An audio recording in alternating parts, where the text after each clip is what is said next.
Welcome friend, युक्ति IAS पर आप सभी लोगों का स्वागत है।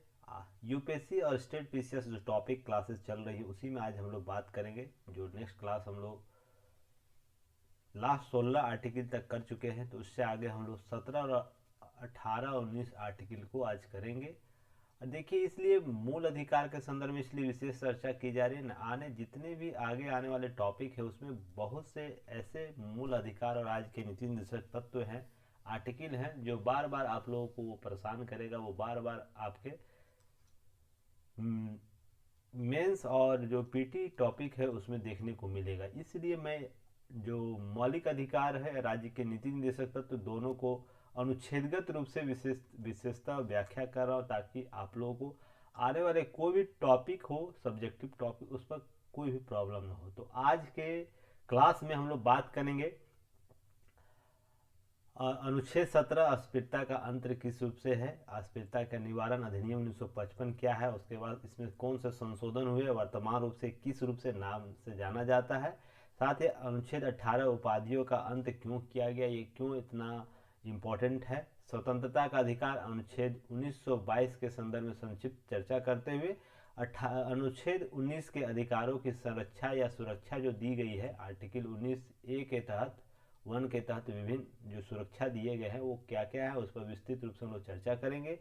उच्चतम न्यायालय या सर्वोच्च न्यायालय के वाक्य एवं व्यक्ति की स्वतंत्रता के संबंधी क्या भड्डी का क्या वाद आया, उसके बाद क्या कौन सा निर्णय या निर्देश दिए गए हैं, तो उस पर हम लोग चर्चा करेंगे। वाक्य एवं व्यक्ति की स्वतंत्रता पर युक्ति युक्त प्रतिबंध कौन कौन से लगाए जाते हैं, कौन कौन से युक्ति युक्त प्रतिबंध है, उस पर हम लोग चर्चा करेंगे आज के क्लास में। और तार्किक प्रतिबंध का सिद्धांत, थ्योरी ऑफ लॉजिकल रिस्ट्रिक्शन क्या होता है, उस पर हम लोग चर्चा करेंगे। तार्किक प्रतिबंध जो आप लोग बार बार देखते हैं, युक्ति युक्त प्रतिबंध लगाया जाता है, तो वो क्या है, उससे संबंधित बातें हम लोग देखेंगे।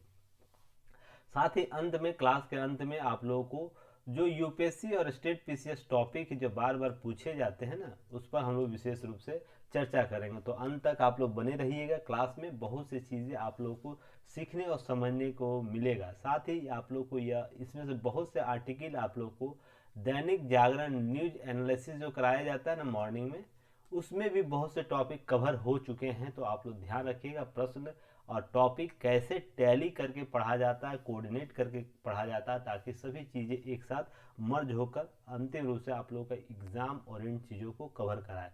तो सबसे चलिए, उससे पहले आगे बढ़ने से पहले आप लोग लाइक और शेयर जरूर कीजिएगा। युक्ति आईएएस को सपोर्ट बनाए रखिए, ताकि हम लोग और भी बेहतर तरीके से उभर कर सामने आए। और जो 10,000 टारगेट है ना सब्सक्राइबर का, वो आप लोग जल्द से जल्द पूरा करने में हमारा सहयोग कीजिए, ताकि हम लोग स्मार्ट क्लास जो होता है उसमें हम लोग कन्वर्ट होकर आप लोग सामने लाइव क्लासेस में लेकर आए और बड़े पर्दे पर बड़े तरीके से और बेहतर तरीके से हम लोग काम कर सके।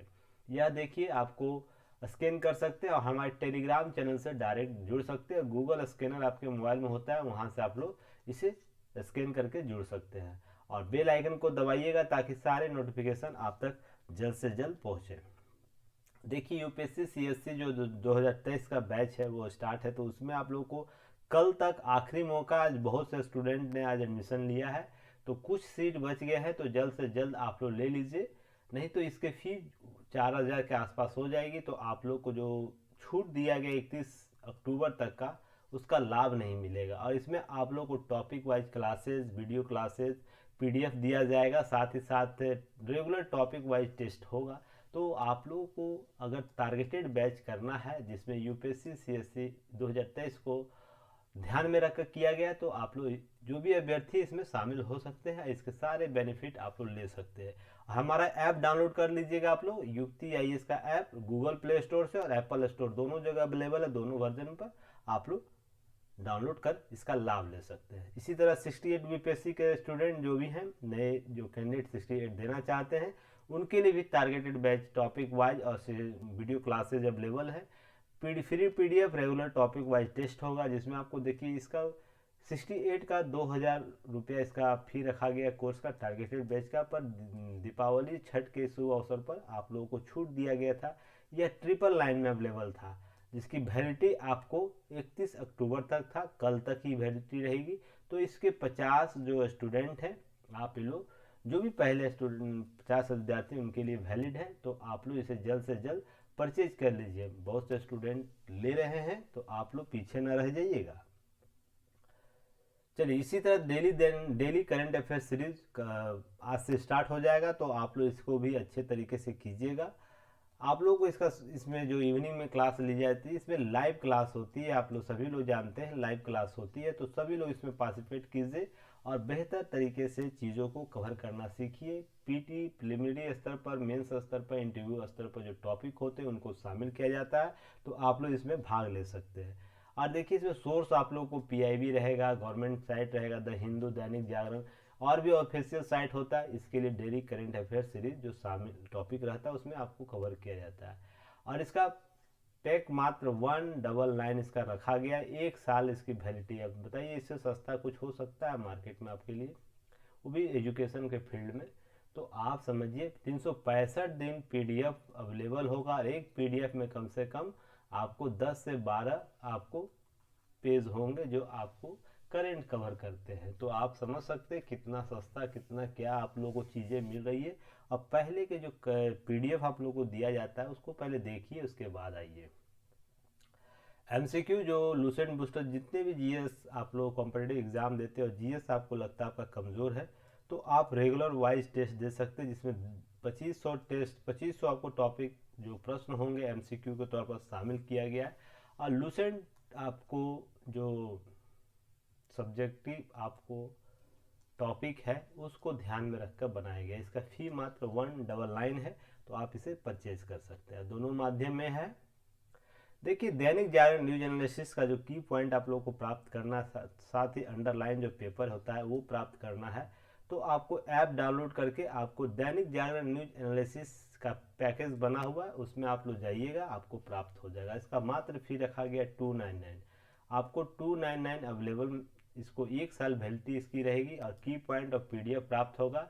और ये जानते ही आप लोग इसका यह बहुत ही महत्वपूर्ण रूप से आप लोग देख रहे हैं इसको, तो आप इसे परचेज कीजिएगा ताकि पीडीएफ भी आप लोगों को मिलता रहे, की पॉइंट भी मिलता रहे, और एग्जाम और इन चीज़ों को कवर कर सके। तो इसको ध्यान में रख के आप लोग कीजिएगा। चलिए, आज हम लोग बात करेंगे, साथ ही यूपीएससी का भी टेस्ट सीरीज चल रहा है, तो आप लोग इसे भी देख सकते हैं, ले सकते हैं। आपको सब्जेक्टिव टेस्ट होगा, फुल टेस्ट होगा, और ऑनलाइन टेस्ट सीरीज है, ऐप पर अवेलेबल होता है, और यह हिंदी इंग्लिश दोनों वर्जन स्टूडेंट के लिए है, और यह केवल 499 के पैकेज पर है। आप लोग इसमें रेगुलर टेस्ट दे सकते हैं, तो वीकली टेस्ट होता है, और ये लगातार यूपीएससी का जब तक पीटी नहीं होगा तब तक यह टेस्ट चलता रहेगा। ध्यान रखिएगा, इसके शेड्यूल आप लोगों को जारी किए गए हैं। चलिए, अब हम लोग बात करते हैं अस्पृश्यता का अंत से संबंधित जो टॉपिक है उस पर, और ये बहुत ही महत्वपूर्ण है, समझिएगा। ये इससे प्रश्न आपको लगातार प्रश्न देखने को मिलता है, जब भी SC ST की चर्चा होगी, इस एक्ट की चर्चा होगी, SC ST की जब भी चर्चा होगी तो इस अनुच्छेद की चर्चा जरूर होगी। तो लगातार आपको देखते होंगे अनुसूचित जाति, अनुसूचित जनजाति, या इस प्रकार के जो महादलित वर्ग है उनकी चर्चा जब भी आपको करंट में होता है, तो हमने 17 का चर्चा करते हुए देखा होगा आप लोगों ने। तो चलिए, इस पर क्या है, कुछ पहले इसके बैकग्राउंड को देखते हैं, समझते हैं, उसके बाद हम लोग टॉपिक वाइज चीज़ों को कवर करेंगे। तो देखिए, अनुच्छेद 17 है ना, के अंतर्गत अस्पृश्यता या छुआछूत, सिंपल सी भाषा में समझिए, अस्पृश्यता को हम छुआछूत के संदर्भ में समझते हैं, को प्रतिबंधित कर दिया गया है संविधान के जो अनुच्छेद 17 उसमें। संविधान में अस्पृश्यता को परिभाषित नहीं किया गया। ध्यान रखिएगा, आपसे यह प्रश्न क्रिएट किया जा सकता है, क्या अस्पृश्यता को संविधान में परिभाषित किया गया है? नहीं, परिभाषित नहीं किया गया, एक्ट में परिभाषित किया गया, जो एक्ट बना 1955 उसमें परिभाषित किया गया है। कर्नाटक उच्च न्यायालय ने अनुच्छेद 17 से संबंधित वाद में अस्पृश्यता के शब्द को स्पष्ट किया है। तो देखिए, उच्च न्यायालय, कर्नाटक उच्च न्यायालय ने अस्पृश्यता के शब्द को स्पष्ट किया। इससे पहले आपको 17 का संविधान में कोई स्पष्ट परिभाषा नहीं था, जिसके आधार पर केवल संविधान में यह बोला जाता है कि संविधान लागू होने की तिथि से आपको अस्पृश्यता या छुआछूत प्रतिबंधित किया जाता है, और इसका जो भी उल्लंघन करेंगे उसको दंड का प्रावधान दिया जाएगा। कुछ वर्गों कि कुछ लोगों को उनके जन्म और कुछ जातियों के आधार पर सामाजिक नियोग्यता योग्यता से दूर करता है। इसी के संदर्भ में आपको अस्पृश्यता दृष्टिगोचर होता है या सामने हमें दिखता है। तो समझिएगा यहाँ पर चीजें, एक चीज आप समझ जाइएगा, यहाँ पर अस्पृश्यता जहाँ भी चर्चा होगा ना तो वहाँ दो तीन चीजें बातें सामने आएंगी। पहला, छुआछूत, अर्थात एक व्यक्ति दूसरे व्यक्ति या एक व्यक्ति समूह दूसरे व्यक्ति समूह के साथ हीन भावना देखता है। पहला तो एक हीन भावना के संदर्भ में चीजें स्पष्ट होती है। दूसरा, इसका परिभाषा कोई स्पष्ट नहीं है संविधान में। तीसरी बातें, कर्नाटक उच्च न्यायालय ने आपको अस्पृश्यता शब्द को स्पष्ट किया है।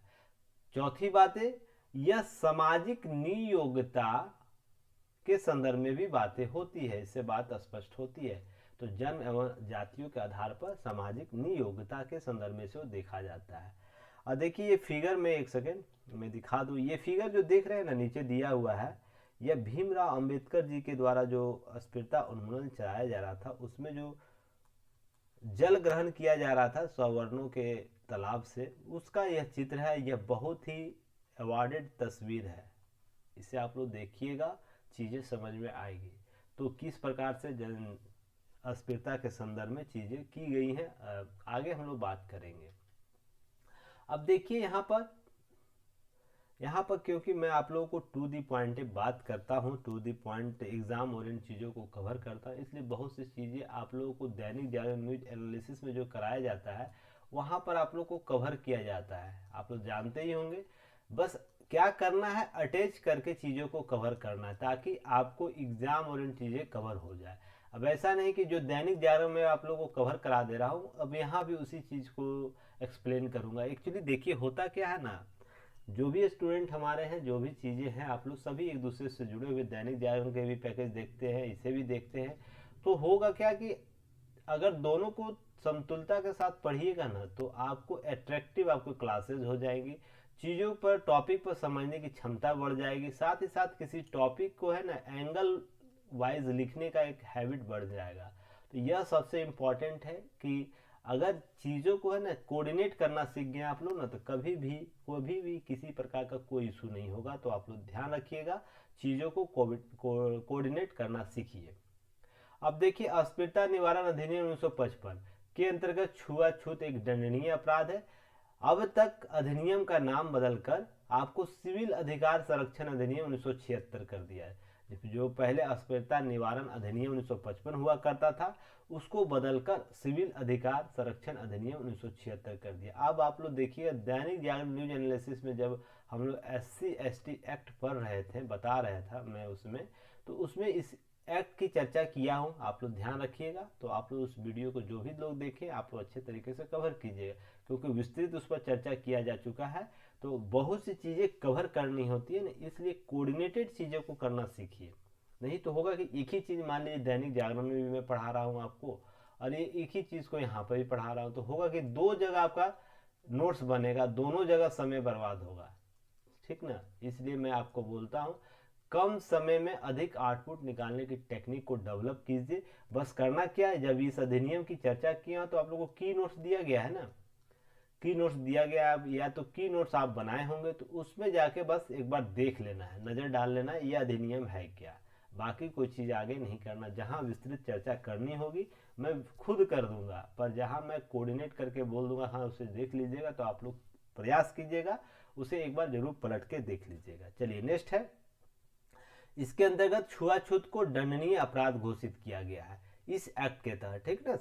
जो अस्पृश्यता निवारण अधिनियम 1955 था और जिसे बदलकर बाद में 1976 में सिविल अधिकार संरक्षण अधिनियम बना दिया गया। और ये क्यों बदला गया सभी पर चर्चा की जा चुकी है। जो व्यक्ति इसके तहत दोषी करार दिए जाएंगे उन्हें संसद या राज्य विधानमंडल चुनाव के लिए अयोग्य करार देने की व्यवस्था है।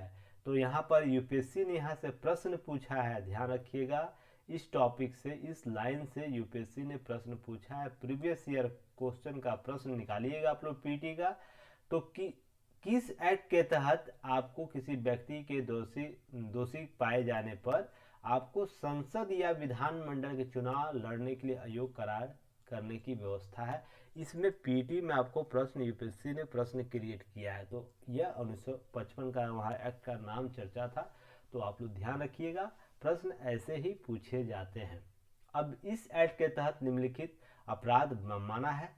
किसके संदर्भ में अस्पृश्यता को अपराध माना जाएगा? उसमें सार्वजनिक पूजा स्थल में प्रवेश पर रोकना, अगर कोई रोकता है तो उसे इसके तहत अस्पृश्यता के संदर्भ में आपको अपराध घोषित किया जाएगा। साथ ही कहीं पर पूजा करने से रोकना, पुरुष हो या स्त्री हो। तो देखते हो बार बार इसमें आपको सुप्रीम कोर्ट के द्वारा निर्णय आते, किसी मंदिर का द्वार खोलने में, किसी खास दिन आपको, या किसी शनि का मंदिर है साउथ में, तो वहाँ भी प्रवेश करने के लिए जो चीज़ें आप लोग लगातार देखे होंगे कोर्ट में चीज़ें जाती हैं, वाद डालता है, तो इसी के संदर्भ में जाता है और बहुत सी चीज़ें आपको संदर्भ में समझने को आएगा।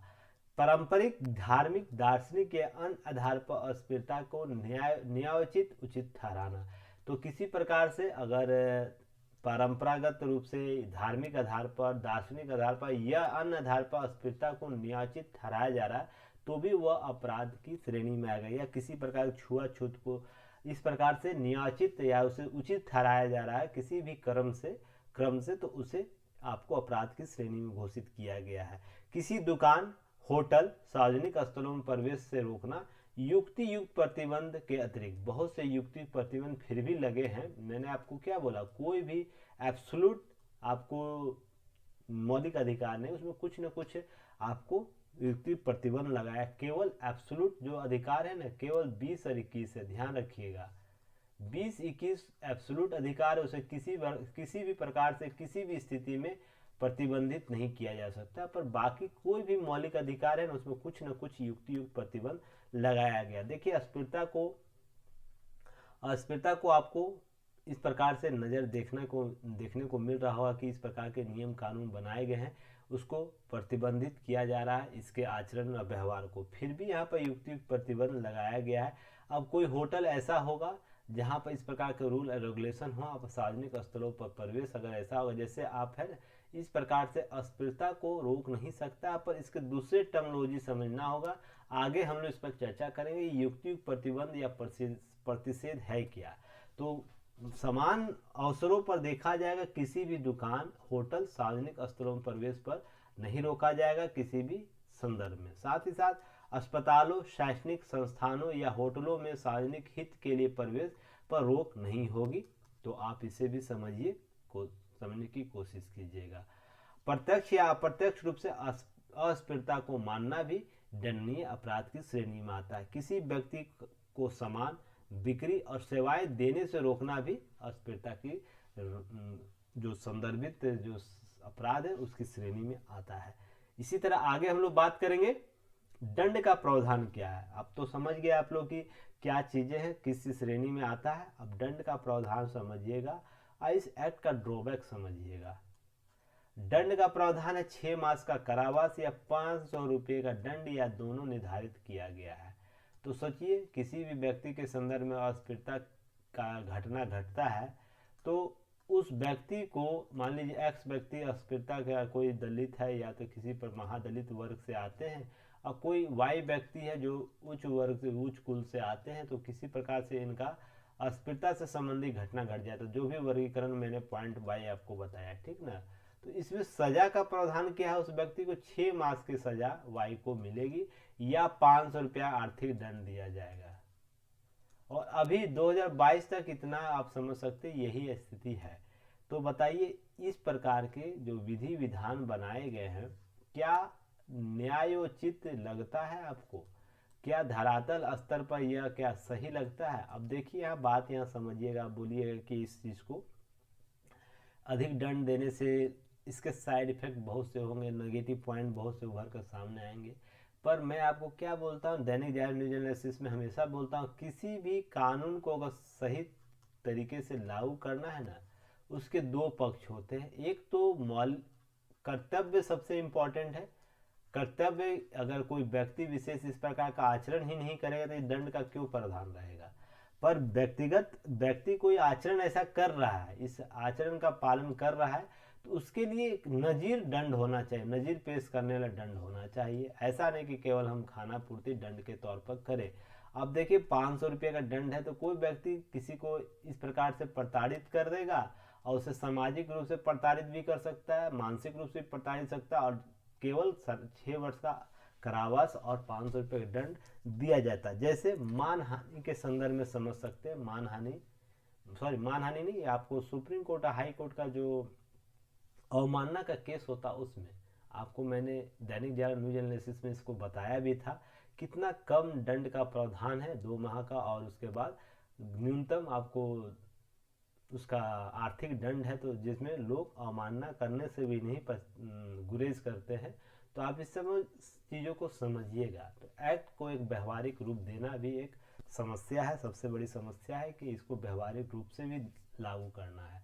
अब देखिए अस्पृश्यता 17 एक निरपेक्ष एब्सोल्यूट प्रकृति का अधिकार है, यह ध्यानिएगा। इसमें केवल एक पक्ष को छोड़ दिया जाए, बाकी सभी एब्सोल्यूट प्रकृति का, इसमें कोई किसी प्रकार का भेदभाव नहीं किया जाता है। संसद में विधि के निर्माण करके इसे लागू किया गया, जो एक्ट के तहत, देखिए मैंने बताया था 1955, उसके बाद 76 में से एक्ट के तहत लागू किया गया संशोधन के साथ। अब हम लोग बात करेंगे उपाधियों के अंत के संदर्भ में। यह भी बहुत महत्वपूर्ण आर्टिकल है, क्योंकि यह उपाधि इस प्रकार से कार्य करती है, समझिएगा। Sorry, 1 second.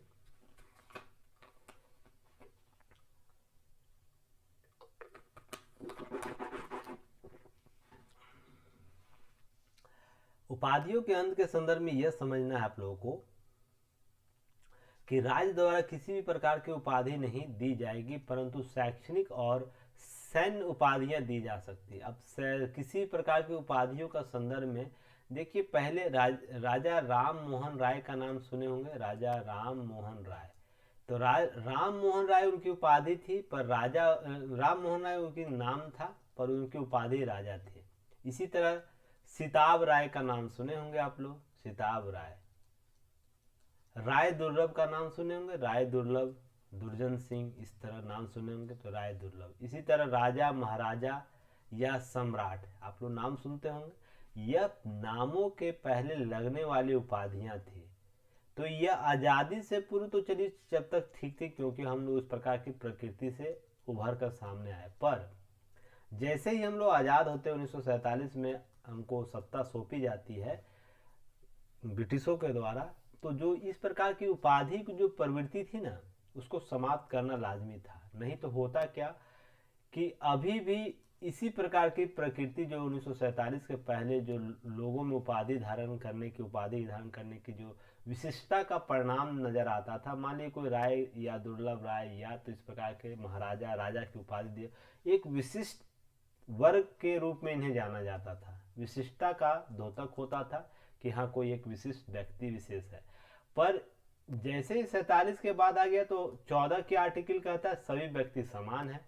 तो समानता का अधिकार जब यहाँ लागू हो गया तो इस संदर्भ में उपाधि को समाप्त करना या उसे न्यून करना बहुत ही जरूरी हो गया था। इसलिए सभी व्यक्तियों और सभी नागरिकों को एक पैरेलल बेंच पर लाना इसका मूल उद्देश्य रहा है।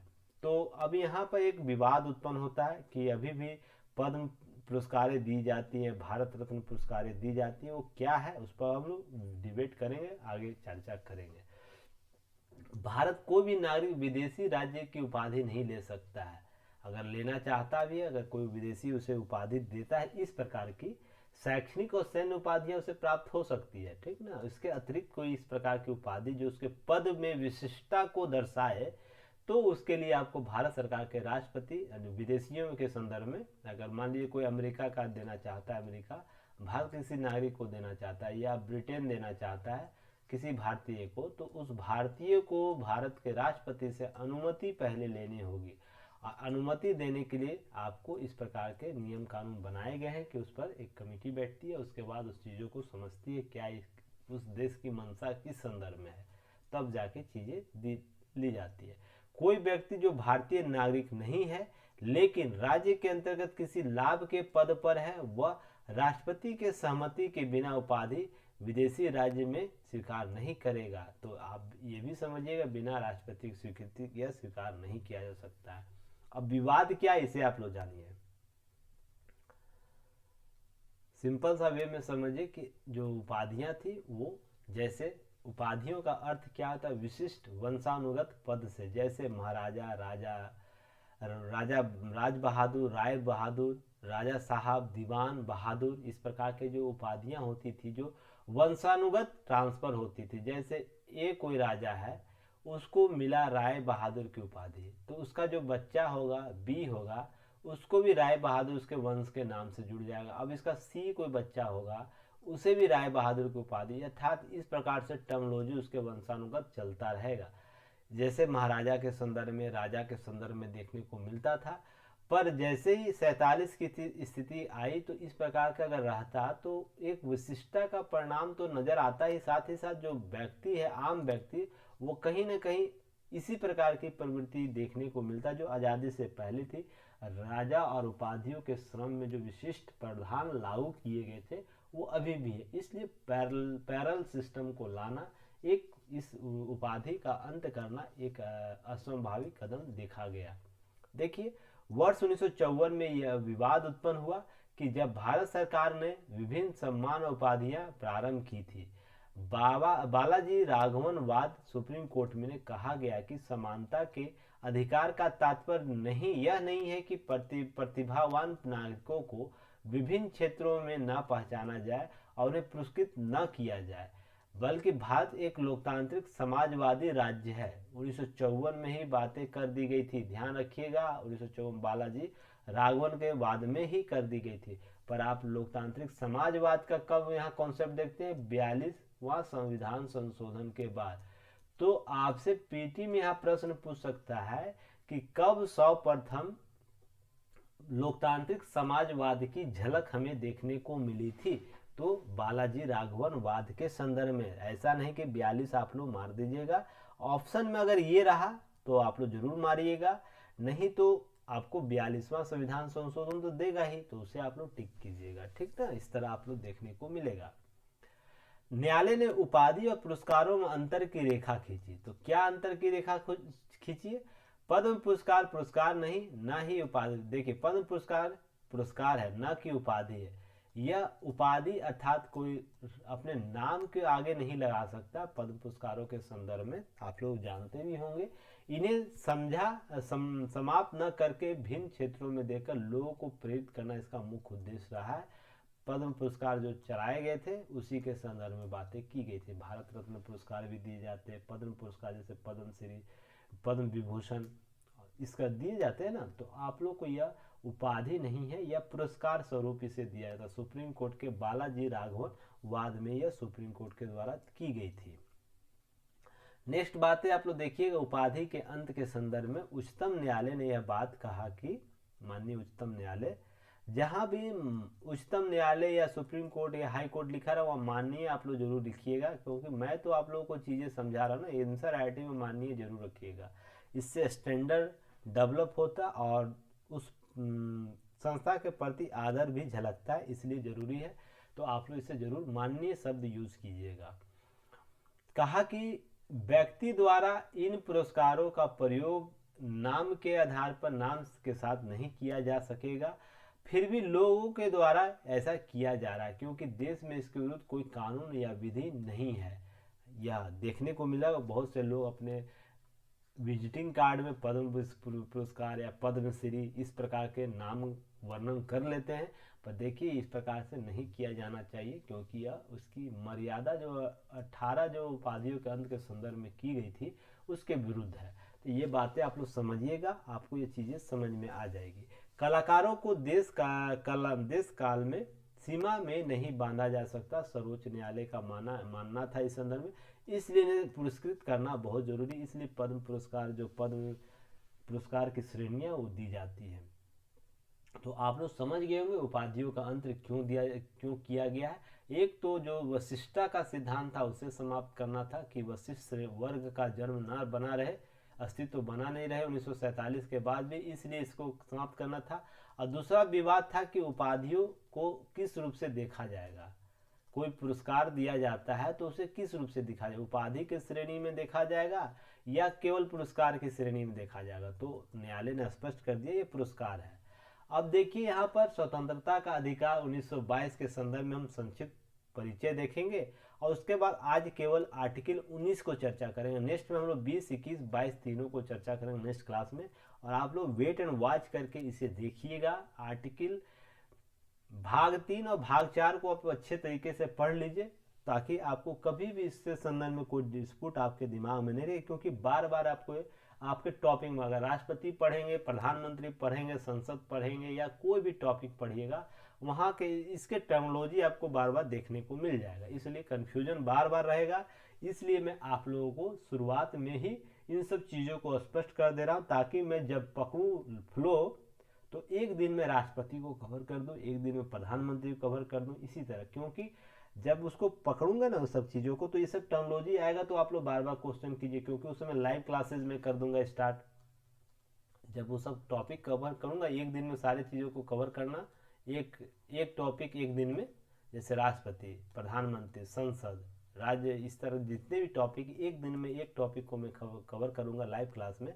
तो आप बीच बीच में इन सब सवालों को पूछने, जो मैं बता दे रहा हूँ वो पूछिएगा नहीं तो डिस्टर्बेंस होता है। इसलिए मैं पहले ही आप लोगों से टर्मिनोलॉजी और ये सब एस्पेक्ट समझा दे रहा हूँ ताकि आप लोग उस समय आपके आइडियोलॉजी भी डेवलप हो जाए और एक जो फ्लो बना रहेगा एग्जाम पढ़ाने में आप लोग को कन्फ्यूजन क्रिएट नहीं होगा, चीज़ें और भी बेहतर तरीके से समझेंगे।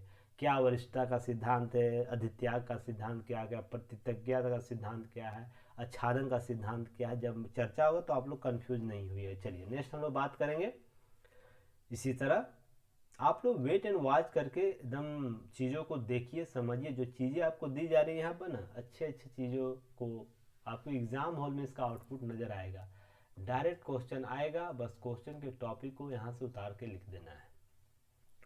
चलिए अब अनुच्छेद 19 में स्वतंत्रता के संदर्भ में कुछ चर्चा है। 6 अधिकार दिए गए हैं, ठीक ना।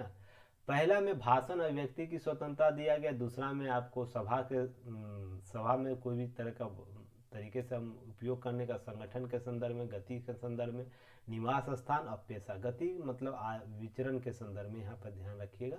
और पेशा के संदर्भ में आपको संक्षिप्त आपको अधिकार 6 अधिकार दिए गए हैं अनुच्छेद आर्टिकल 19 के तहत। उसी तरह 1920 में अपराध के लिए दोष सिद्धि के संबंध में आपको अधिकार से संरक्षण दिया गया है। तो ये 2 प्रकार से दोष सिद्धि का संरक्षण, तो उस पर हम चर्चा करेंगे अगले क्लास पर। अभी फिलहाल हम लोग 19 पर ही रहेंगे।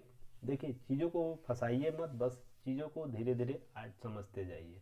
आर्टिकल 21 जीवन के और व्यक्तिगत स्वतंत्रता अधिकार, और अनुच्छेद 21A प्रारंभिक शिक्षा का अधिकार इसी के साथ ऐड करके जोड़ा गया है बाद में 86वां संविधान संशोधन के तहत। तो आप लोग इसे देखिएगा कि ये जो आर्टिकल है ना 20-21, किसी भी स्थिति में आपको आपातकाल भी लग जाता है तो इसे समाप्त नहीं किया जा सकता। बाकी सारे आर्टिकल को राष्ट्रपति चाहे तो वो न्यून कर सकते हैं या तो उसको कुछ वक्त के लिए रोक सकते हैं। इसी तरह अनुच्छेद 22 कुछ मामलों में गिरफ्तारी और नज़रबंदी के खिलाफ संरक्षण देता है। तो क्या है, सभी पर हम लोग चर्चा करेंगे। अब ध्यान रखिएगा, यहाँ व्यक्तिगत स्वतंत्रता सभी मौलिक अधिकारों में सर्वाधिक महत्वपूर्ण है।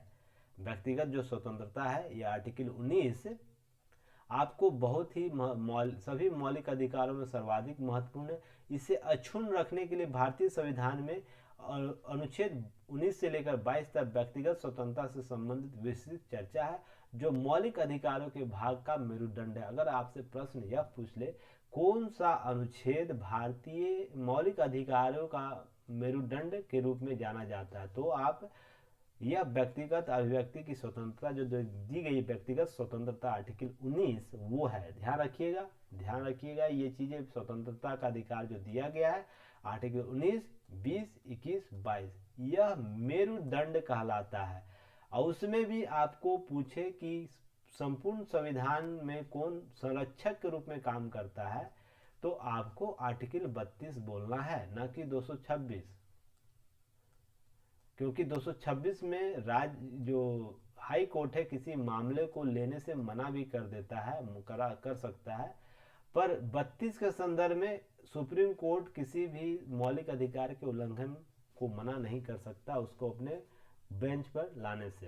तो इसलिए आपको ये चीज़ें समझने की जरूरत है। चलिए नेक्स्ट हम लोग बात करेंगे।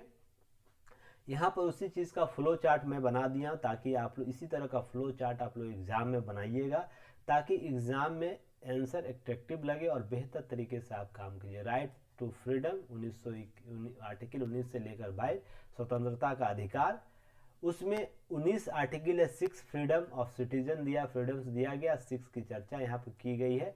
जैसे आपको freedom of speech and expression article 19(1)(a), article 19(1)(b) freedom of the उपाधियों practice of the without arms के संदर्भ में किसी भी सभा में हम नहीं जा सकते, बिना आर्म्स के लिए हम सभा आयोजित कर सकते हैं। इसी तरह आप आर्टिकल जी तक आपको यहाँ पर मिल जाएगा। इसी तरह आपको आर्टिकल 20 में आपको दिया गया है, आर्टिकल 20 1, 2, 3 याद रखिएगा। इसी तरह फ्लो चार्ट आपको बना लेना या इससे मिला जुला कोई फ्लो चार्ट आप लोग क्रिएट कर सकते हैं अपने से भी।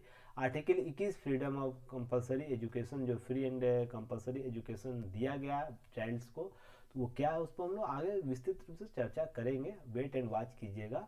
आर्टिकल 21 भी आपके लिए इंपॉर्टेंट है। आर्टिकल 22 दो रूप से, आर्टिकल 22(1) और 22(2) सभी पर आप लोग फ्लो चार्ट इसी तरीके से बनाइएगा ताकि आपका आंसर इम्प्रूवमेंट होता जाए। चलिए नेक्स्ट हम लोग बात करेंगे, अधिकारों की संरक्षा दी गई है आर्टिकल 19 में। जो भी चीजें हैं आर्टिकल 19 में, वर्णित अधिकार मूल अधिकार का केंद्र बिंदु माना जाता है। अब यहाँ से प्रश्न पूछ सकता है, पहले तो मेरुदंड एक बात मैंने कहा, दूसरा मौलिक अधिकारों का या मूल अधिकारों का केंद्र बिंदु कौन है, आर्टिकल 19। इसकी ही हमेशा आपको चर्चा अपने एग्जाम में देखने को मिल जाएगा। अभी हाल ही में यूपीएससी से प्रश्न भी पूछा है, राज्य क्षेत्र में किसी भाग में निवास करने, आर्टिकल 1(1)(e) के संदर्भ में प्रश्न पूछा था ना 22 के यूपीएससी में। तो देखिए क्यों पूछा गया था प्रश्न, आप लोग समझिएगा। आपको दैनिक जागरण न्यूज एनालिसिस में कराता हूं, उसमें 5 आपको टॉपिक निकालना है जो पॉलिटी का हो। देखिएगा उसमें से 5 में से 1 या 2 में आर्टिकल 19 के संदर्भ में, ये जो आर्टिकल है ना 19 के संदर्भ में आपको 1-2 कोई टॉपिक क्लैप्स करता हुआ नजर आएगा। वो किसी तरह वाक या व्यक्ति की स्वतंत्रता से संबंधित टॉपिक हो, शांतिपूर्ण निरायुद्ध सम्मेलन से संबंधित हो, संगम या संघ सहकारी सोसाइटी से संबंधित हो, या राज्य क्षेत्र में अबाध आचरण के संदर्भ में बातें की गई हो, या निवास स्थान करने बस जाने की स्वतंत्रता। ये केवल बस जाने का स्वतंत्रता नहीं है, ये बहुत ही इसका व्यापक अर्थ होता है, आप इसे समझिएगा। मैं टॉपिक का बात बता रहा हूँ कि कोई वृत्ति आजीविका व्यापार कारोबार करने की स्वतंत्रता जो दी गई है, वो देखिएगा 1 से 2 टॉपिक में जरूर आपको नजर आ जाएगा। इसलिए आर्टिकल में ये मूल केंद्र बिंदु माना जाता है।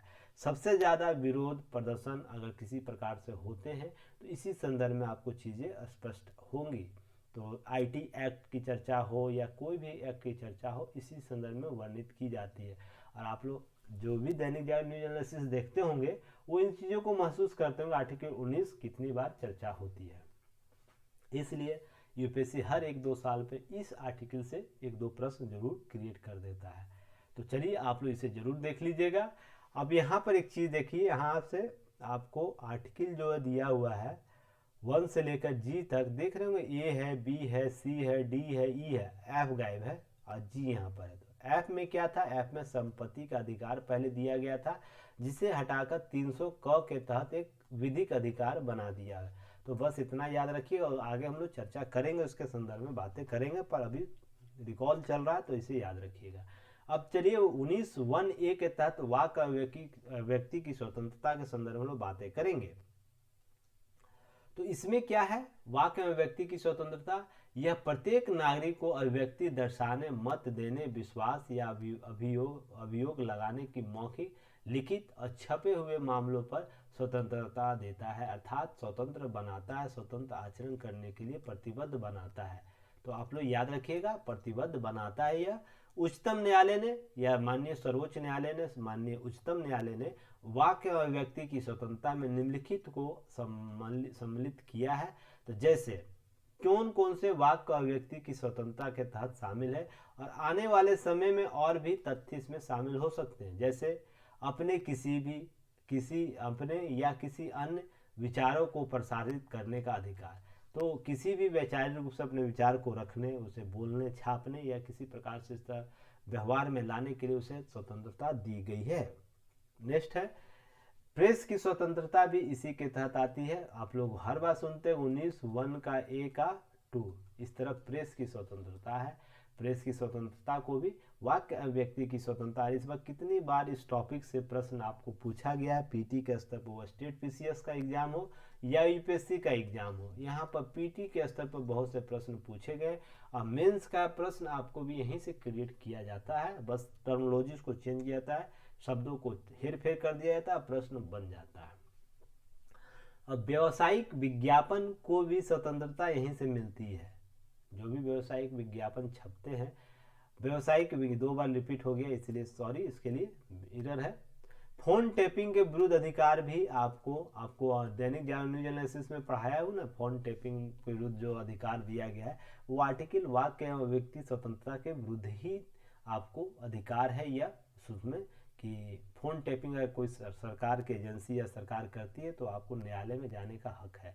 तो इस टर्मिनोलॉजी को आपको समझना है ताकि आगे काम कर सके। इसी प्रकार से सरकारी प्रसारित करने का अधिकार, अगर आपको कोई चीज़ प्रसारित करना है, जैसे टीवी पर प्रसारित करना या पेपर पर प्रसारित करना, किसी प्रकार का प्रसारण करना हो तो उसके लिए भी अधिकार आपको दिया गया है। आपको कोई राज्य की एजेंसी राज्य सरकार से रोक नहीं सकती जब तक वो कुछ युक्ति प्रतिबंध का जो श्रेणी है वो आप उसका उल्लंघन नहीं करते हैं। इसी तरह सरकारी गतिविधियों की जानकारी का भी अधिकार आपको प्राप्त है। जैसे सूचना का अधिकार जिसे कहा जाता है, तो सरकारी गतिविधियों की जानकारी का अधिकार प्राप्त करना भी वाक्य एवं व्यक्ति की स्वतंत्रता के तहत आता है। तो ये सभी उच्च न्यायालय, माननीय उच्च न्यायालय, उच्चतम न्यायालय के द्वारा यह समय समय पर विभिन्न वादों में शामिल करता गया है कि हाँ किया गया है कि यह वाक्य एवं व्यक्ति की स्वतंत्रता तहत माना जाएगा। तो आप लोग इसे समझिएगा इस क्यों इतना विस्तृत हो गया है आर्टिकल 19A। नेक्स्ट है, किसी राजनीतिक दल या संगठन द्वारा आयोजित बंद के खिलाफ भी अधिकार है। अगर कोई बंद कर देता है और आप जाना चाहते हैं, उसे रोक देता है, तो देखिए यह भी वाक्य एवं व्यक्ति की स्वतंत्रता के विरुद्ध माना जाएगा कि नहीं, ये आप आचरण सही नहीं कर रहे, आप बंद, आपका अधिकार है, तो व्यक्ति को भी अपने कार्य और गतिविधि करने का अधिकार है। और प्रदर्शन विरोध का अधिकार, हालांकि हड़ताल का अधिकार नहीं है किसी सरकारी सेवक को, पर प्रदर्शन और विरोध कर सकते हैं, अपने मांग को रख सकते हैं। किसी अखबार पर पूर्ण प्रतिबंध के विरुद्ध अधिकार भी व्यक्ति विशेष को प्राप्त है। तो ऐसे वर्डिक्ट में आपको विभिन्न माननीय हाई कोर्ट और जो माननीय हाई कोर्ट है और सुप्रीम कोर्ट है, उनके विभिन्न जजमेंट में ये सब आया है बातें। अब नेक्स्ट है 19(2) प्रतिबंध। युक्तियुक्त प्रतिबंध की बात करता है। हमेशा आपको प्रतिबंध जो भी मौलिक अधिकार पर लगेंगे या आर्टिकल 19 पर लगेंगे तो इसी संदर्भ में लगते हैं, तो ध्यान रखिएगा। और आर्टिकल 19(2) के संदर्भ में प्रतिबंध की चर्चा है, जिसमें राज्य वाक्य अभिव्यक्ति की स्वतंत्रता पर युक्तियुक्त प्रतिबंध लगा सकता है आर्टिकल 19(2) के तहत। तो आप लोग ध्यान रखिएगा, निर्बंधन या प्रतिबंध लगाने के लिखित आधार है, बिना ऐसे कोई आधार के नहीं लगा सकता, जिसमें राज्य की या भारत की प्रभुता और अखंडता की बात हो, राज्य की सुरक्षा की बात हो, अर्थात स्टेट, जो हमारे स्टेट हैं उनकी लोक व्यवस्था, किसी प्रकार की लोक व्यवस्था उससे खंडित ना होता, उसके संदर्भ में युक्तियुक्त प्रतिबंध लगा सकता है। और मान लीजिए शिष्टाचार के संदर्भ, व्यक्ति के आचरण व्यवहार में भी कोई परिवर्तन लाता है या किसी प्रकार से क्षति पहुंचाता है, तो उसके लिए प्रतिबंध लगाया जा सकता है आर्टिकल 19 पर। इसी तरह शत्रु राज्य के साथ मैत्रीपूर्ण संबंध रखते हैं तो भी आप पर प्रतिबंध लगाया जा सकता है। न्यायालय के अवमानना, मानहानि या अपराध उद्दीपन के संदर्भ में भी आपको लगाया जा सकता है युक्तियुक्त प्रतिबंध आर्टिकल 19(1) पर। आप लोग ध्यान रखिएगा, कुछ सदाचारों के विरुद्ध बोलने पर प्रतिबंध भी आपको लगाया। कुछ ऐसा मान लीजिए महात्मा गांधी के आइडियोलॉजी, उसके संदर्भ में कुछ बातें आप कर रहे हैं, जवाहरलाल नेहरू उनके कुछ आइडियोलॉजी उसके संदर्भ में बातें कर रहे हैं, इसी तरह गीता है, कुरान है, या तो किसी तरह बाइबिल है, या किसी धर्म के ग्रंथ हैं, उसके कुछ सदाचार होते हैं ना, शुद्ध आचरण, उसके विरुद्ध अगर कुछ बातें आप लोग करते हैं ना कोई भी व्यक्ति विशेष, तो आर्टिकल 19 के संदर्भ में आपको 19(2) के संदर्भ में आर्टिकल 19 में वाक्य अभिव्यक्ति की स्वतंत्रता में प्रतिबंध लगाया जा सकता है। तो इस स्लाइड को बहुत बेहतर तरीके से आप लोग याद कर लीजिएगा। बार बार एग्जाम में या तो बार बार टॉपिक में आपको बार बार दैनिक जागरण न्यूज एनालिसिस में इस युक्ति युक्त प्रतिबंध की चर्चा हमेशा मिलेगी। तो आपको यह 7 पॉइंट याद रखना है, 7 पॉइंट आपको कवर करना है, क्योंकि यह बार बार एग्जाम में आ जाएगा आपको और आप कंफ्यूजन में रहिएगा। अब नोट यहाँ से याद रखिएगा, जितने प्रतिबंध व्यक्तियों की स्वतंत्रता पर है ना, उतने ही प्रतिबंध प्रेस पर भी लगाए जा सकते हैं। अब ऐसा नहीं कि उसमें व्यक्ति और प्रेस दोनों को समतुल्य माना गया है। ऐसा नहीं कि वाकई व्यक्ति की स्वतंत्रता, व्यक्ति भी अक्षुण्ण है, प्रेस भी अक्षुण्ण है, ऐसा नहीं। वो उसको भी कुछ सीमित अधिकार है, इसको भी कुछ सीमित अधिकार है, पर इस सीमा का उल्लंघन आप युक्ति प्रतिबंध का उल्लंघन जब तक नहीं करते हैं तब तक आपको है ना आपके आचरण करने की छूट दी जाती है। तो आपको इसको समझना है कि इस प्रकार के प्रतिबंध आपको अक्षुण्ण बनाए रखता है। चलिए नेक्स्ट हम लोग बात करेंगे। तब तक आप लोग चैनल को जरूर शेयर कीजिए, सब्सक्राइब कीजिए, कमेंट कीजिए, और जो पैकेज दिया हुआ है बीपीएससी और यूपीएससी का वो जरूर परचेज कीजिए, ताकि हम लोग को भी इंटरनल सपोर्ट मिलता रहे। और देखिए चीज़ें जो की जा रही टारगेटेड बैच में ना, वो उसका लाभ आप लोग ले सके। अब 1,19,999 बहुत बड़ी राशि नहीं हो सकती है। जहाँ पर 1,70,000 फी है, वहाँ बहुत बड़ी राशि नहीं होती है। या किसी ऑनलाइन प्लेटफॉर्म पर आपको 7,000, 9,000, 10,000, 11,000 के पैकेज चलते हैं, वहाँ पर 1,999 सबसे बड़ी राशि नहीं है, पर उसके कंटेंट में बहुत अंतर हो जाएगा। आप लोग देखिएगा, कंटेंट मिलाइएगा, टॉपिक से संबंधित चीज़ें आपको समझ में आ जाएगी। अब यहाँ पर नोट में आप लोगों को जो बातें की गई, यहाँ पर 2 तरह के प्रतिबंध लगाए जा सकते हैं। एक सेंसर जो लगता है, प्रकाशन के पूर्ण अनुमति लेना पड़ेगा। अगर किसी प्रकार का प्रेस लगाता है तो उसके लिए सेंसर का आप लोग चर्चा सुनते हो ना, हमेशा सेंसर बोर्ड द्वारा पास किया जाता है, तो सेंसर से अनुमति लेना होगा। उसी तरह पूर्व सेंसर, प्री सेंसर, किसी निश्चित मुद्दे पर सामग्री के प्रकाशन पर ही प्रतिबंध लगा देना, तो उसे भी पूर्व सेंसर कहा जाता है। तो जो टर्मिनोलॉजी प्रेस के संदर्भ में बातें की जाती है और लगातार एग्जाम में आपको ये सब पूछा जाता है। नेक्स्ट बात हम लोग करेंगे, अनुच्छेद जो 19(1)(b) है, शांतिपूर्ण हथियार रहित सम्मेलन की स्वतंत्रता आपको कहीं भी इकट्ठा होने की अधिकार देता है, पर आप इस चीज़ों को फॉलो करना पड़ेगा। जैसे किसी भी नागरिक को बिना हथियार शांतिपूर्ण संगठित होने का अधिकार देता है। इसमें शामिल है सार्वजनिक बैठकों में भाग लेने का अधिकार या प्रदर्शन, किसी प्रकार का प्रदर्शन करते हैं। जैसे आपको हाल ही में शाहीन बाग का प्रदर्शन आप लोग बहुत जोर शोर से रहा था, देश में चर्चा सीए के मामले में, या किसान आंदोलन का चर्चा आप सुने होंगे। इसी प्रकार बहुत से छोटे आंदोलन अपने स्तर पर होते हैं। मैं राष्ट्रीय स्तर पर बातें करूँ, जो सभी मीडिया हाउसेज ने उसे कवर किया था, तो वहाँ पर देखिए उनको अधिकार प्राप्त था इसी आर्टिकल के तहत। तो आपसे प्रश्न यहाँ पूछा जा सकता है इंटरव्यू में, आपको किस आर्टिकल के तहत आपको सार्वजनिक बैठकें करने या इस प्रकार के विरोध प्रदर्शन करने का अधिकार दिया गया है। तो आर्टिकल 19(1)(b) के तहत, तो इसे याद रखना है। इस स्वतंत्रता का उपयोग केवल सार्वजनिक भूमि पर बिना हथियार के किया जाएगा। ऐसा कि नहीं आप निजी संपत्तियों पर चले जाएगा। मान लीजिए एक्स कोई व्यक्ति है, वो अपना निजी संपत्ति बनाए हुए निजी घर बनाए, वहाँ जाके उसके घर के आगे धरना प्रदर्शन कर देना, एकदम बिल्कुल नहीं। तो पकड़ के पुलिस इतना डंडा मारेगी ना कि समझ में आ जाएगा। तो आपके लिए सार्वजनिक स्थल दिया हुआ रहता है, सभी जगह हड़ताल और इस प्रकार के आयोजन के लिए जो भी एरिया है वहाँ लोकेट किया रहता है, आपको वहाँ ही धरना प्रदर्शन करना। आप देखिए सार्वजनिक स्थल कहने का मतलब रोड सड़क नहीं होता है, ठीक ना। जैसे सीए के मामले में देखे होंगे, रोड को कैप्चर कर लिया था, यहाँ से सुप्रीम कोर्ट में इसके बाद चली गई थी। तो यह नहीं करना। एक मैं आपको कितनी बार बोला, कर्तव्य मौलिक अधिकार से अधिक कहीं कर्तव्य आपको प्रतिबद्ध बनाते हैं समाज के प्रति। तो आपको यह ध्यान रखना है। मैं ऐसे ही कोई बातें आपको दैनिक जागरण न्यूज एनालिसिस में नहीं करता हूँ। आपको चीज़ें समझा कर उसका व्यवहारिक ज्ञान, जब तक देखिए आपको कितना भी किताबी ज्ञान क्यों नहीं हो जाए, अगर व्यवहारिक ज्ञान आप में नहीं है ना, तो आप फेल हो जाइएगा, सफल अपने जीवन में नहीं हो पाएगा। एग्ज़ाम तो जरूर आप सफल कर जाइएगा रटे रटाए तोते की तरह, पर जीवन में कभी सफल नहीं हो पाए। केवल एग्ज़ाम पास करने से, आईएएस और आईपीएस बन जाने से ही आपका जीवन सफल हो जाएगा, एकदम बिल्कुल नहीं होगा। इस प्रकार के छोटे छोटे व्यवहारिक ज्ञान आपको होना चाहिए, ताकि आपका जो भी टर्न हो सर्विस का, वो बेहतर तरीके से आप लोग कर सकें। नहीं तो हर कदम पर आपको दिक्कत होगी।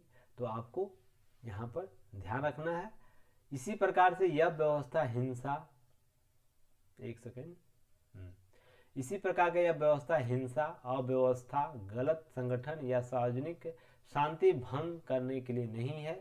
यह अधिकार हड़ताल का अधिकार शामिल नहीं है। इस अधिकार में ध्यान रखिएगा, शांतिपूर्ण अधिकार, हथियार रहित सम्मेलन करने का अधिकार जो आपको दिया गया है उसमें हड़ताल करने का अधिकार शामिल नहीं होता है। तो प्रश्न यहाँ से यूपीएससी में प्रश्न पूछा गया है, आर्टिकल 19(1)(b) के तहत हड़ताल करने का अधिकार प्राप्त है, तो वो कथन गलत था। तो आप लोग इसे समझिएगा, प्रश्न ऐसे ही पूछता है यूपीएससी भी, आप लोग इसे समझने की कोशिश कीजिएगा, टर्मिनोलॉजी कैसे यूज करता है। ट्रिक को समझ गए ना तो कभी भी आपका प्रश्न कभी भी गलत नहीं होगा। ध्यान रखिएगा, यूपीएससी केवल ट्रिक चीज़ों को कवर करता है, किसी भी टॉपिक के संदर्भ में वो ट्रिकली पॉइंट को कवर करता है। आप लोग जितने भी प्रीवियस ईयर क्वेश्चन उसको कवर कीजिएगा, देखिएगा यही पॉइंट आपको कवर होगा, समझ में आएगा। उसके ट्रिक टर्मिनोलॉजी को समझ लीजिए, यूपीएससी का एग्जाम बहुत बेहतर तरीके से कवर हो सकता है। अनुच्छेद 19(1)(c) के तहत समूह या संघ बनाने का अधिकार स्वतंत्रता है।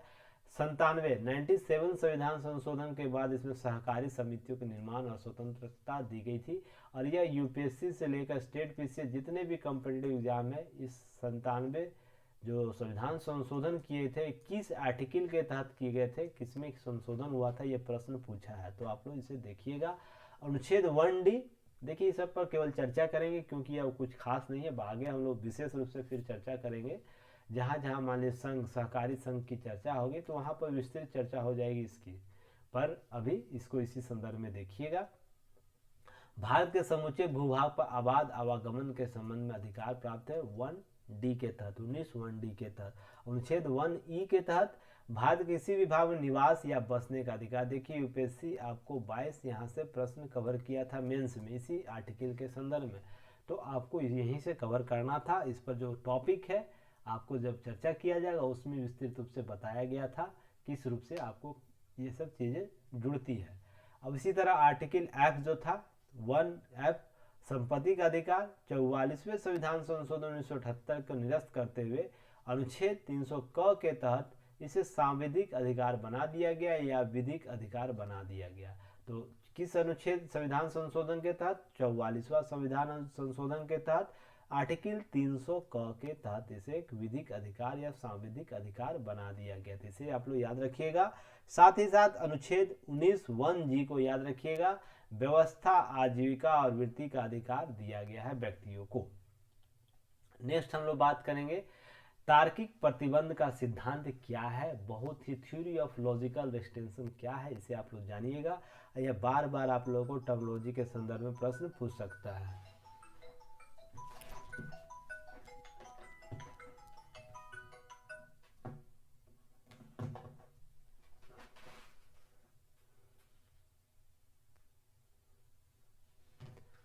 तो इसमें आपको समझना क्या है, जैसे भारतीय संविधान के मूल अधिकार युक्ति युक्त प्रतिबंध के अधीन है।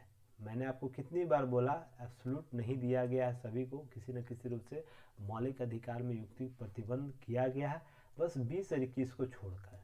तो आपको यह युक्ति प्रतिबंधों, सरकार को इन प्रतिबंध लगाने का अधिकार दिया गया, लेकिन न्यायपालिका द्वारा इन प्रतिबंधों पर न्यायिक पूर्वालोकन किया जाता है। तार्किक निर्बंधन या प्रतिबंध का आकलन किया जा सकता है या कर सकती है न्यायालय।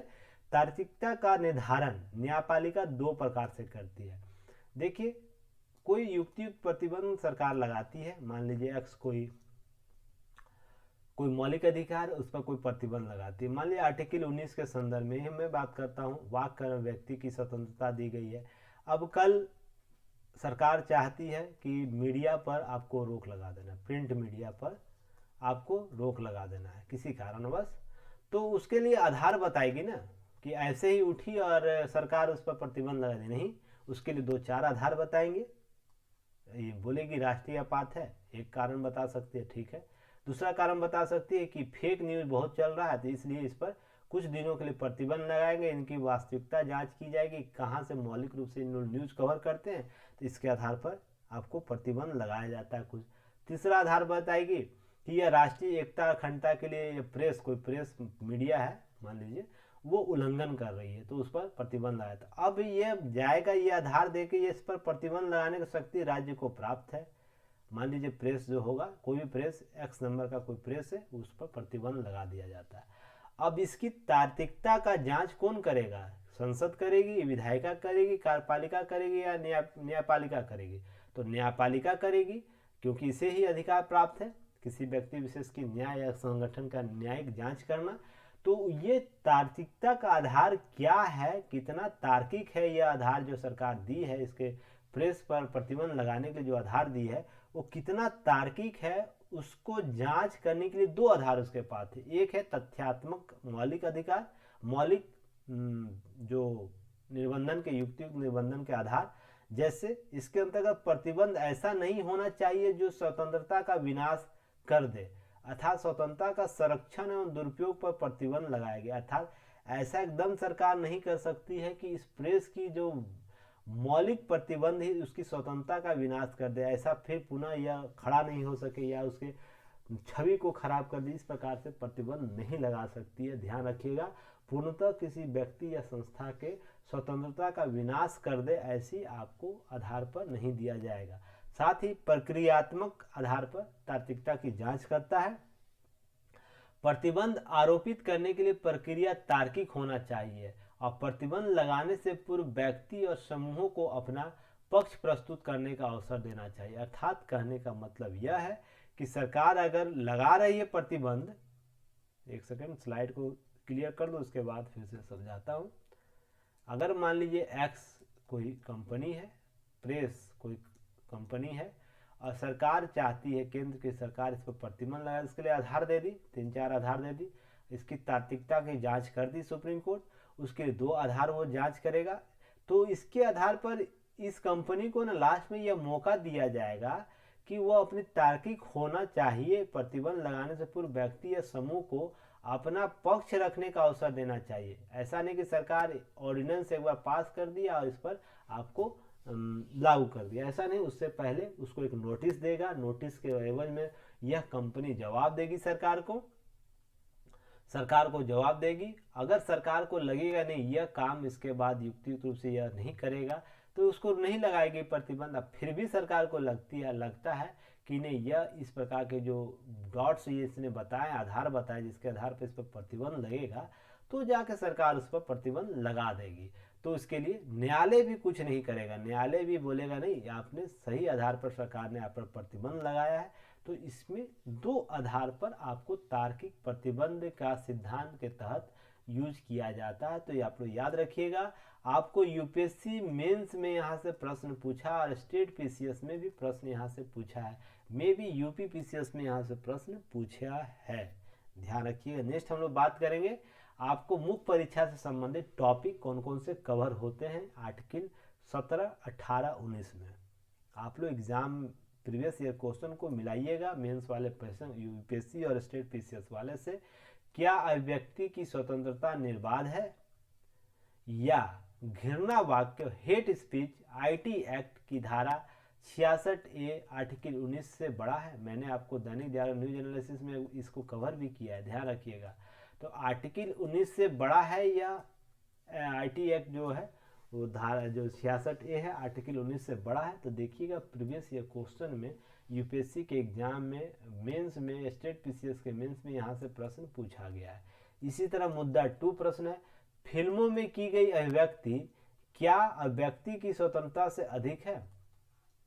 आप लोग हमेशा देखते हो कोई फिल्म आता है, उसके प्रमोशन आने के बाद आपको उसको रोक लगा देता है, जैसे पद्मावत फिल्म के संदर्भ में देखने को। हाल ही में आपको राम के संदर्भ में एक फिल्म आया जिसमें प्रभास आपको मेन रोड में जो आपको बनाए थे पहले फिल्म, कौन सा फिल्म, कडप्पा मार दिया, कौन फिल्म है जी, नाम मैं भुला रहा हूँ, बाहुबली। उस फिल्म के जो आपको राम जो फिल्म बनाया गया है आदि पुरुष राम, उस पर भी देख रहे लोग प्रतिक्रिया दे रहे। इसी तरह आपको कश्मीर फाइल आया था, उस पर भी प्रतिक्रिया लोग दिए थे। तो आप देखते होंगे क्या फिल्मों में की गई अभिव्यक्ति या क्या व्यक्ति स्वतंत्रता से अधिक है? तो ये टॉपिक जब भी आएगा आर्टिकल 19 के संदर्भ में, इसी टॉपिक के संदर्भ में सारे चीज़ें घूमेंगी, इर्द गिर्द रहेंगी। मुद्दा 3, अनुच्छेद 19 बनाम अनुच्छेद 105 जो हेट स्पीच का है ना, जो मौलिक अधिकार में युक्ति प्रतिबंध लगाया गया, और हेट 105 के संदर्भ में संसद में जो विधायकों, संसद में जो बोलने का आबाद स्वतंत्रता है, क्या दोनों की वरीयता किस रूप से, क्या आर्टिकल 19 बड़ा होगा या आर्टिकल 105 बड़ा होगा, तो इसके संदर्भ में मुद्दा आपको देखने को मिलेगा। और सारे टॉपिक को मैंने दैनिक जागरण न्यूज एनालिसिस में पहले ही कवर किया, आप लोग देखे होंगे। आप लोग जो रेगुलर हमारे स्टूडेंट हैं, वॉच करते हैं दैनिक जागरण न्यूज एनालिसिस, उनको ये सब टॉपिक एकदम नज़र आया होगा कि हाँ ये सब सर ने प्रश्न को, टॉपिक को दैनिक जागरण न्यूज एनालिसिस में कवर किया। तो आर्टिकल 19 बहुत ही इंपॉर्टेंट है, VVI है, ध्यान रखिएगा। आपको एग्जाम में इससे प्रश्न लगातार देखने को मिलेगा, वो चाहे हेट स्पीच का मामला हो, IT एक्ट का मामला हो, फिल्म में अभिव्यक्ति की स्वतंत्रता के संदर्भ मामला हो, या एक व्यक्ति और संसद विधायक को विधानमंडल या संसद में बोलने की जो शक्ति दी गई है, उसमें कौन वरीयता है, इस संदर्भ में आपको प्रश्न पूछ सकता है। तो आप लोग इसी तरह से कवर करना सारे टॉपिक को।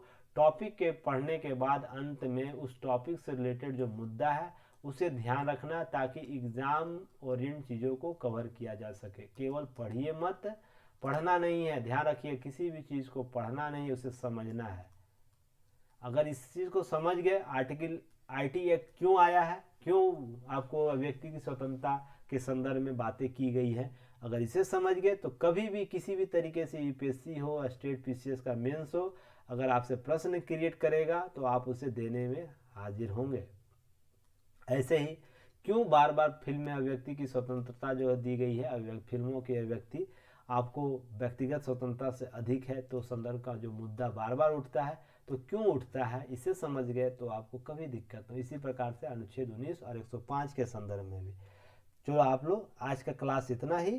तब तक आप लोग चैनल को जरूर शेयर सब्सक्राइब कीजिएगा, लाइक कीजिएगा, और बेल आइकन को दबाइए ताकि सारे नोटिफिकेशन आप तक पहुँचे। इस बार कोड को स्कैन कर लीजिएगा गूगल अपने स्कैनर से, ताकि हमारे टेलीग्राम चैनल से आप लोग जुड़ जाइए और जो चीज़ें वहाँ दी जा रही है उसका लाभ लीजिए। Thanks for watching.